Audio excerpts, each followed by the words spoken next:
ساڵتانە بێت بەڕزان کارزان عوسمانم لە ستۆدیۆکانمان لە شاری سلێمانیەوە لەگەڵتانم بۆ تاوتوێکردنی پرسەگەرم و گرنگەکانی ڕۆژ ببورن.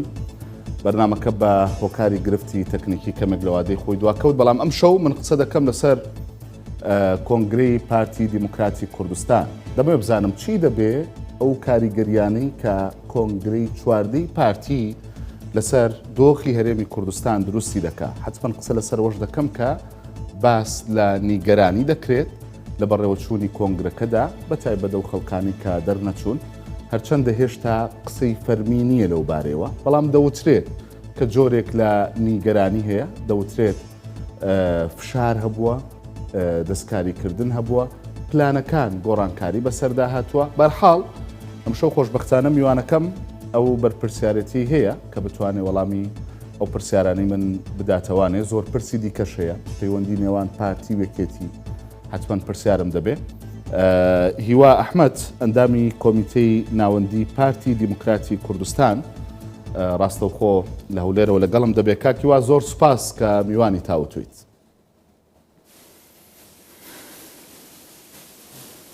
زۆر سپاس بۆ ئێوەش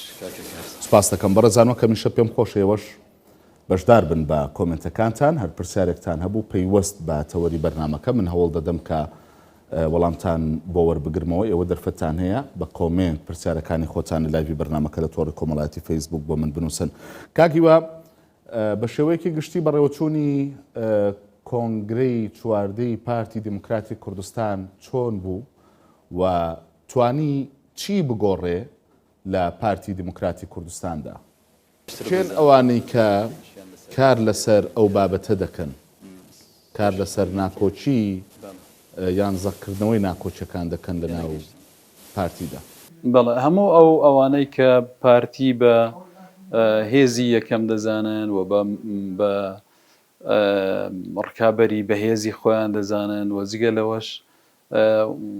هەندێک لە وڵاتان مناڵم هەندێک لە وڵاتانیش پێیان وایە کە ئەگەر بیانەوێت جوڵانەوەی ڕزگاری خوازی کورد لاواز پێیان نەمێنێ پێویست دەکا کە یەک ڕیزی ناو پارتی تێک بدەن. اینجا بۆیە ئەوان ئیشی لەسەر دەکەن، لە سوۆسیال میدیا ئیشی لەسەر دەکرێت، لە ڕاگەیاندن لە کاری تری جۆرا و جۆر کە تا ئێستا هیچ ئامانجێکیان نەپێکاوە. بە دڵنیایی ئەو کۆنگرێش وەڵامێک بوو بۆ ئەوان، وەک ئەوەی جەنابی سەرۆک بارزانی فەرمووی بەشێکیان دەیانویست فاتیحە لەسەر پارتی بخوێنن. ئەوە پێچەوانە بووە و پارتی بە سەربەرزی لە کۆنگرەکە چۆ دەرەوە. و ئەوەی کە باسی شت کرد لە بەشێک لە هەواڵانی لە هەواڵان یان لەوانەی بەرپرسانی خۆمان کە لە شوێنێک لە شوێنەکان نیگەرانیان پیشاندا بێ. ئەگەر دیقەت بدەن کۆنگرەی پارتی هەموو ئەو هەواڵانەی دەرچوون یان ئەوانەی کە دەرنەچوونەتەوە یان خۆیان هەڵبژارتەوە و نەیانتوانیەوە دەربچن بۆ کۆمیتەی ناوەندی، تا ئێستا بە وردیش بگەڕیان ناتوانن وشەیەک بدۆزنەوە کە تعبیر لە ناڕەزایەتی بوونی خەڵک بکە، کە تعبیرێکی سیاسی بێ مەبەستم. ئەگەرنا هەر کەسێک ئەندامی کۆمیتەی ناوەندی یان سەرکردایەتی بێت و دەرنەچوو بێتەوە پێی ناخۆشە، هەموو کەس نیگەران دەبێت هەر کەسێک بە هەر ئاستێکدا بێ. بەڵام ئەو ناڕەزی بوونە لە ناو پارتی نییە، ئەوەی کە ئێوە بە دوایدا دەگەڕێنیان ئێوە مەبەستانە ئەوە نییە. ناو پارتی دەزانی کە ڕکابەرەکانتان لانەکەم باسی دەکەن وەکو دەزانم بە دوای گەڕان مەبەستن بە دوایدا دەگەڕێن داخوا لەکوێ هەیە. باشە کاکیوە تا ئێستا نەبووە، ئەگەر نەبووە تا ئێستا بە پێچەوە بەڵێ کاکیوە لەسەر ئەو خەڵکانی کە پێشووتر لە ناو هێزێکی دیکەدا بوون کە ژمارەیان زەق و دیار بوو لە ناو کۆنگرەی ئەمجاری پارتیدا، لە ناو هێزێکی دیکە بوون، دواتر هاتوونەتە ناو پارتی دیموکراتی کوردستانەوە، بەڵام هیچ کام لەوانە چانسیان نەبوو بچنە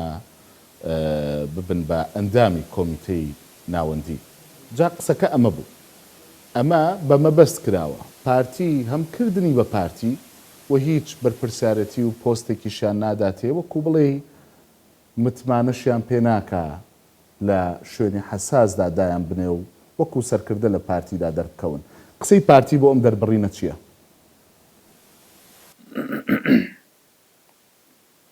ئەم قسەی پارتی ڕێک پێچەوانەیە ئەگەر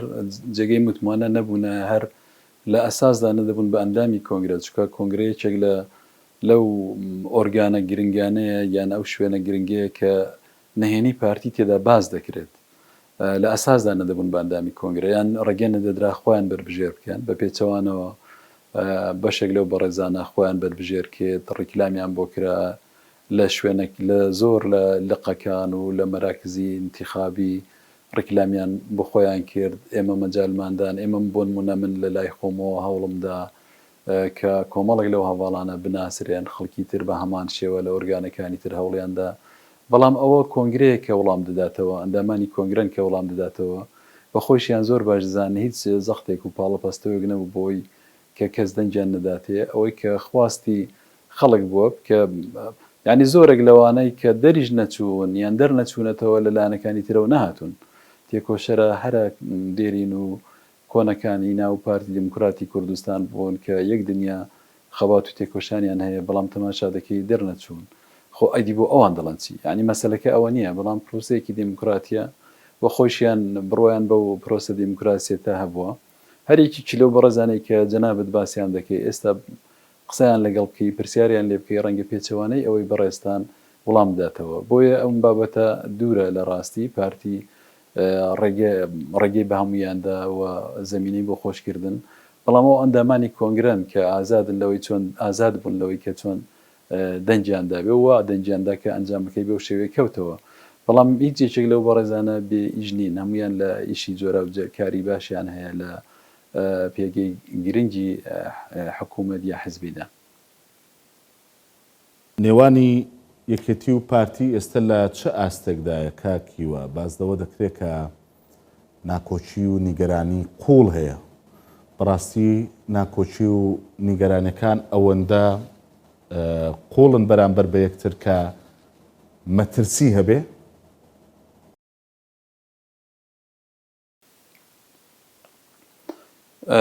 ئەگەر مەترسێک حەش بێ ئێمە نایزانین ئێمە هەست بە و مەترسیە ناکەین بڵێ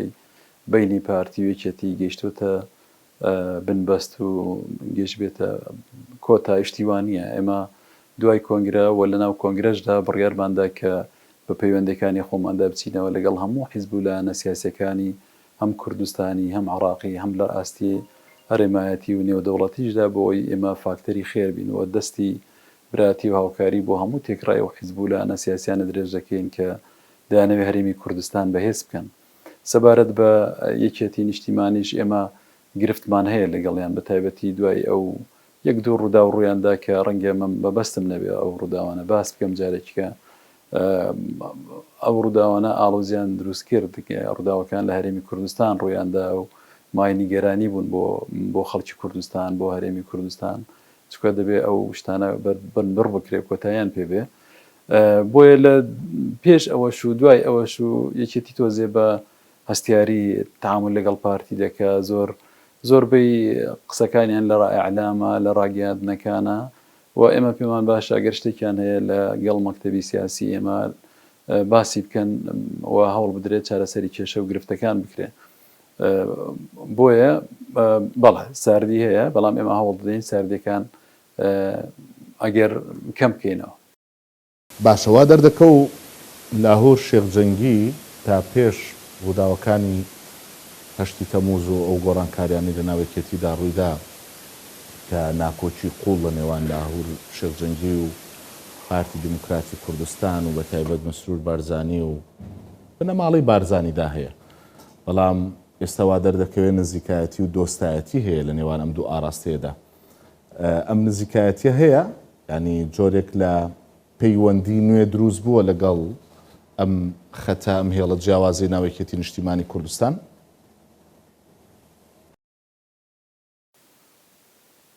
من نەمبیستوە هیچ پەیوەندێکی تازە دروست بوو بێ ئەوەی هەیە شتی سروشتی و کۆمەڵایەتیە کە یا هەندە پەیامی سیاسیش گەیشتووە مەسەلەن بۆ نمونە لە سەر ئەو کارە تیرۆریستیەی لە هەولێر ڕوویدا دواتر لاهور جەنگی بەڕێز لاهور جەنگی پەیامی ناردووە بۆ حکوومەت و بۆ دەستخۆشی و ئەوانە لەوەی کە بکەر و ئەنجام دەرەکانیان دۆزراونەتەوە هەر ئەوە هەبووە هیچ لێک نزیک بوونەوەیەک نییە بەڵام لە سیاسەتیشدا هیچ شتێک مستەحیل نییە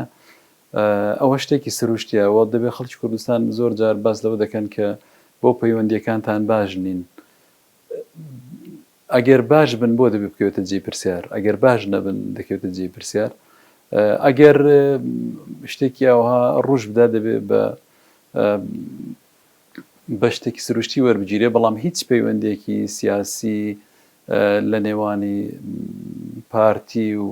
پێشتر ناکۆچی هەبووە لەگەڵ لاهور جەنگیدا بەڵام ئێستا پارتی نیگەرانە لە قیادەی ئێستا یەکێتی بۆیە پەیوەندەکانی لەگەڵ لاهور جەنگیدا باشە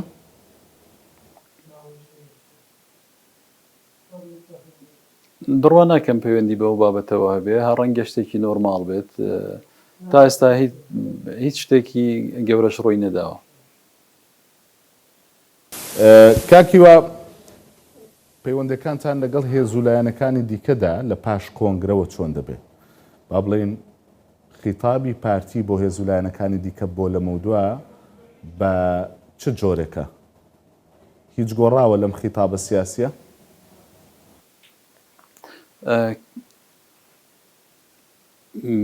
بەڵێ بەس جگە لە مەبادئ کە هەندێک شتێ بە نسبەت ئێمە مەبادئە گۆڕانی بەسەردانایە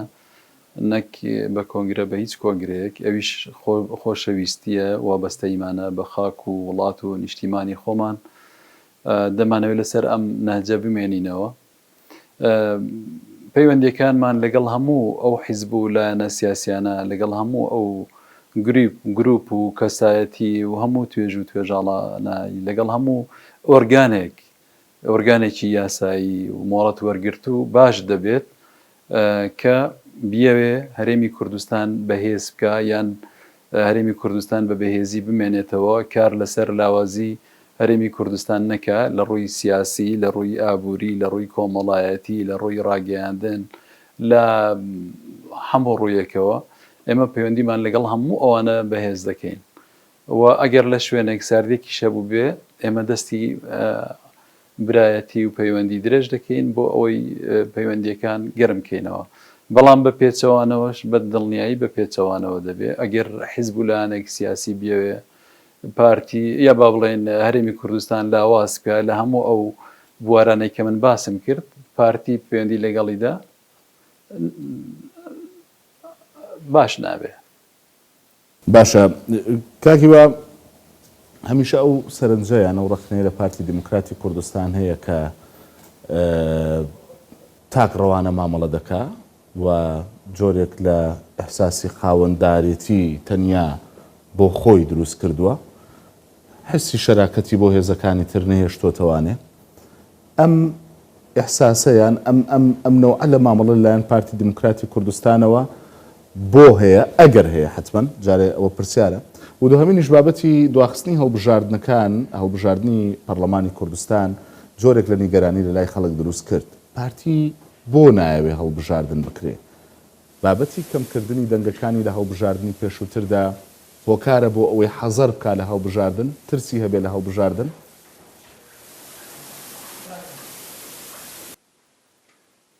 بەڵێ کاکە کارزان هەندێک کەس و لایەن و گروپ لە بە شێوەیەکی سروشتی ئەگەر خۆی بە بچووکتر لە پارتی بزانێ ئەو پەیوەندی بە ئێمەوە نییە سایکۆلۆژیای خۆی وابێ چکە پارتی زۆر گەورەیە ڕەنگە لە بەرامبەر ئەوەدا ئەوەی بۆ دروست ببێ ئەگەر نا پارتی بە تاگلایانی بڕیار نادا پارتی حیزبێکە خۆی بە مەسئول دەزانێ و حەز دەکا مشورەت هەبێ لەگەڵ هەموو حیزب و لایەنە سیاسیەکانی کوردستان لە هەروەک چۆن لە بابەتی ڕیفراندۆم بە تێکڕای پرسوڕای بە هەمووی کرد و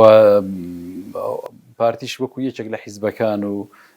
سەرۆکی پارتیش وەکو سەرۆکی هەرێمی کوردستانی ئەو کات بەردەوام لەگەڵ وتوێژدا بۆ بابەتە استراتیجیەکان ئێمە بەردەوام واین بەڵام بەتەنها چەپڵەش بەتەنها بەدەستێک لێ نادرێت تەنها پارتی ناتوانێت ئەو هاوسەنگی ڕابگرێت دەبێت حیزب و لایەنە سیاسیەکانی تریش بە هەمان شێوە ئەو هاوسەنگی ڕابگرن لە پەیوەندیەکان ئێمە وەکو پارتی ئامادەین ئێمە بە پێچەوانەوە پارتی حیزبێکی زۆر بێزەڕە و زیانە حزبێکە کە ئەبەدەن زەرەدی بۆ هیچ کەسێک نییە لە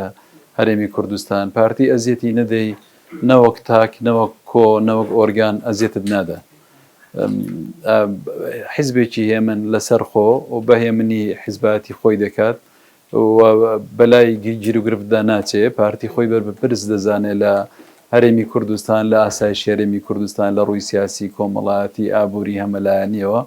بۆیە حەز ناکە بچووکترین گرفت لە هەرێمی کوردستان هەبێت هەروەگەوەی بۆ پارتی ئەمە دیدەگایەتی و دروستە بۆ حیزب لایەنەکانی تریش بە هەمان شێوە دروستە وابن ئەوە بیر و ڕای ئێمەیە باشە بەڵام پارتی دیموکراتی کوردستان بۆ نمونە وەختێک هەڵبژاردن دوا دەکرێت مادەم بۆ خۆ دەڵێ دەبێ بەرپرسیارەتەکە لە ئەستۆی پارتی بێ کەواتە ئەمە لە ئەستۆی پارتی دیموکراتی کوردستانە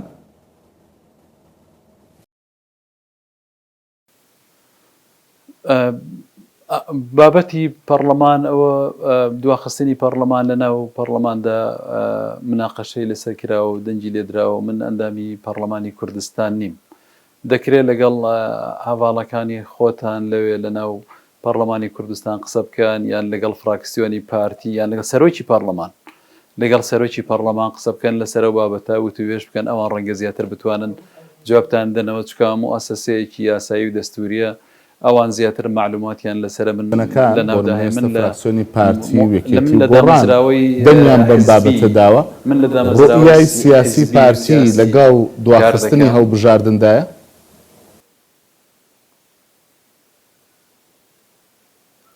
تێنەگەیشتم کاکە کارزان ئەم فراکسیۆنەکە دەنگی بە فراکسیۆنی پارتی یەکێتی گۆڕان دەنگیان بە درێژکردنەوەی تەمەنی پەرلەمانداوە و بە دواخستنی هەڵبژاردنداوە بڕیارێکی سیاسیە ئەم فراکسیۆنە سەربەخۆ ئەم بڕیارەی داوە یان پارتی دیموکراتی کوردستانیش لەگەڵ دواخستنی هەڵبژاردن و درێژکردنەوەی تەمەنی پەرلەمان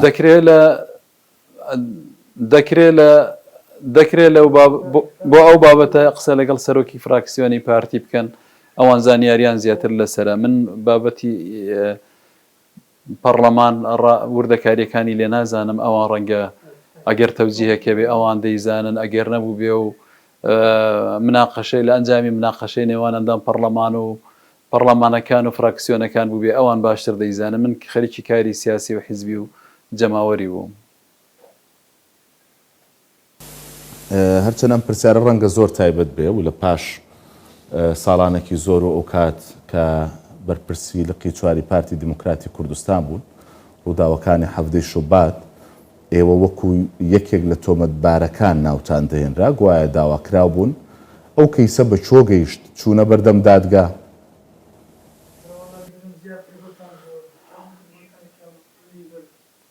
بەڵێ ئەم دوای ئەو پەلاماریە ئاژاوە جێڕی بۆ سەر پارتی کرا و کەویسترا ئێمە هەمومان بکوژرێن و سەرمان ببڕن و لاشەمان ڕابچێشتن و بەجاددەدا بمان سوتێنن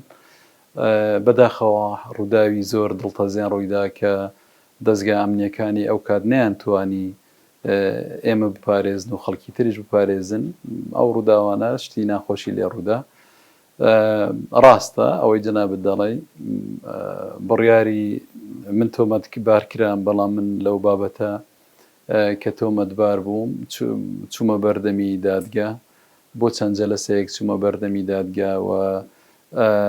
لەوێ مەلەفەکە زۆر گەورە بوو بەڵام تەماشایان کرد هەمووی شتی ڕۆژنامەکان بوو هیچی تدا نەبوو یەکەم ڕۆژ کە داوایەک تۆمارکرا بوو هەر ئەوە بوو ئیتر کەس هیچ ئەوانەی کە لێ مەحامیەکانی باسییان دەکرد ئەمە وا دەکەین و خۆمان خۆبەخشین کەس بە دوای نەکەوت بوو هیچی تدا نەبوو بە پێچەوانەوە من دەیان بەڵگەم خستە بەردەمی دادوەر و مدعی عام دەرکەوت کە ئەو بابەتە من لێی بێبەریم و من لەو بابەتە بە بێتاوان دەرچووم و بڕیاری دادگا بەداخستنی مەلەفەکە کۆتایی هات چونکە دوای ئەوەش لە دوان ناردن کەسیان نەهات ئامادە نەبوون بێن بۆ بەردەم دادگا ئێمە بە پێی یاسا دوای 2 ساڵ حتا لە داخستنیشی دەتوانی بچن تعقیب بکەن ئەوە دوای 2 ساڵەکە شتێپەڕی بوو بە 3 ساڵ و 4 ساڵی هەر کەس نەچوو ئەم بابەتە لە قانون کۆتایی هات و لە دادگا تعمیمی کرد بۆ وەزارەتی ناوخۆ لەوێشەوە تعمیم کرا بۆ پۆلیسی گشتی و هەموو موسساتی ئەمنی کە من لەو بابەتە بێتاوان دەرچووم و مەلەفەکە داخرا. باشە بۆ پێی کە جەنابتان بەرپرسی لقی چوار بوون ئەو کات تەنیا جەنابت نەبووی حتمما داواکراوی تریش هەبوو و تەقەکردن هەبوو خەڵک شەهید کرا من لەسەر ئەو بابەتە جوابت نادەمەوە دەستگیر کۆتایی پێهات ئەم بۆ نمونە لقی پارتی ئەوەی کەوتم لقی چوار بەڵێ جا لە کەیسەکەی خۆت مەبەستم ئەوەی کەوتم هەرەوە تەواوی تر لەسەر ئەم بابەتە هیچ جوابێکی ترم نییە ئەوەی کە پێویست بوو من وەڵامی خۆمم بدایەوە. زۆر سوپاس دەکەم سوپاس بۆ هیوا ئەحمەد ئەندامی کۆمیتەی ناوەندی پارتی دیموکراتی کوردستان سوپاس بۆەوەی کە ئەم شەو میوانی تاوتێ بوو یازانێ ناوتی سوپاس بۆ ئێوەش هەرچەندە گرفتێکی بچووک لە دەنگەکەدا هەبوو بەڵام مەبەستم بوو کە بەرنامەکە ئیدامە پێ بینەکو هەر ئێوارێکی دیکە سوپاس بۆ ئێوەش کە بینەرمان بوون تا بەرنامێکی دیکە هەر شاد بن.